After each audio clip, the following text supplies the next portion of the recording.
Flu burung ditambah virus lain memicu kewaspadaan internasional. Baru-baru ini, Shanghai tiba-tiba mengumumkan larangan perdagangan unggas hidup selama 3 tahun. Ditambah dengan penyebaran berbagai virus di China saat ini, hal ini telah meningkatkan kewaspadaan internasional. Seorang dokter China menyatakan, influenza A telah memasuki periode puncaknya dan telah menyebar dari beberapa kota ke seluruh penjuru negari. Klinik demam di rumah sakit kami sudah kewalahan. Pusat Pengendalian dan Pencegahan Penyakit, CDC, China mengklaim pada hari Kamis bahwa patogen utama yang terdeteksi positif pada infeksi saluran pernapasan pasien rawat jalan adalah virus influenza, metanomovirus manusia, dan rhinovirus. Sementara itu, patogen positif pada kasus rawat inap terutama adalah virus influenza, pneumonia mycoplasma, dan metanomovirus manusia. Banyak orang dan dokter mengungkapkan bahwa gelombang virus kali ini sangat agresif, dan tingkat kematiannya tampaknya lebih tinggi dibandingkan virus corona baru. Seorang tokoh media independen China menyatakan, banyak orang telah memposting video mereka yang pingsan baru-baru ini. Rasanya persis seperti saat mereka positif COVID-19, tetapi kali ini bahkan lebih serius. Tuan Lu, seorang pekerja migran di Guangzhou, mengatakan, saya memiliki beberapa teman yang sering terinfeksi. Mereka sering mengalami demam, pilek, batuk, dan paru-paru mereka menjadi putih. Bahkan, saya punya seorang teman yang meninggal di usia 30 tahun.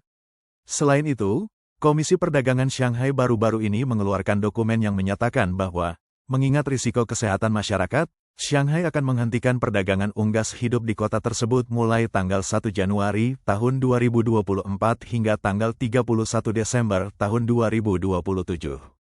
Tang Jingyuan, seorang komentator isu terkini dengan latar belakang medis, bertanya, mengapa Shanghai tiba-tiba mengambil tindakan ini? Saya pikir ada kemungkinan besar terjadi wabah flu burung yang serius di Shanghai. Ia menambahkan, Partai Komunis China, PKC, saat ini berada dalam periode yang sangat sensitif dengan konflik internal yang sangat tajam, dan nasib ekonominya berada di ujung tanduk. Jadi, tidak peduli seberapa serius situasi epidemi ini, Anda tidak bisa berharap PKC akan mengumumkannya secara resmi. Penyebaran berbagai virus secara bersamaan di China telah memicu kekhawatiran di banyak negara, termasuk Amerika Serikat, India, Malaysia, Pakistan, dan Kamboja. India memperingatkan bahwa, hingga hari Selasa, 7 kasus metanomovirus manusia telah terdeteksi di negara tersebut. Li Linyi, seorang komentator isu terkini lainnya, mengatakan, ada 4 atau 5 virus yang hidup berdampingan di sana, dan PKC tidak transparan mengenai situasi infeksi virus ini. Mereka sering tidak mengungkapkan situasi sebenarnya, sehingga dunia luar tidak tahu apa-apa. Berapa banyak orang di China yang terinfeksi virus-virus ini sebenarnya masih menjadi misteri. Selain itu, pekerja krematorium di Provinsi Zhejiang baru-baru ini melaporkan adanya antrian panjang kremasi di krematorium. Nona Wong, seorang pekerja krematorium di Zhejiang, berkata, jika Anda tidak tahu apa-apa tentang krematorium, Anda akan berpikir mereka sedang menjual barang-barang tahun baru, persis seperti mengadakan pameran dagang selama tahun baru Imlek.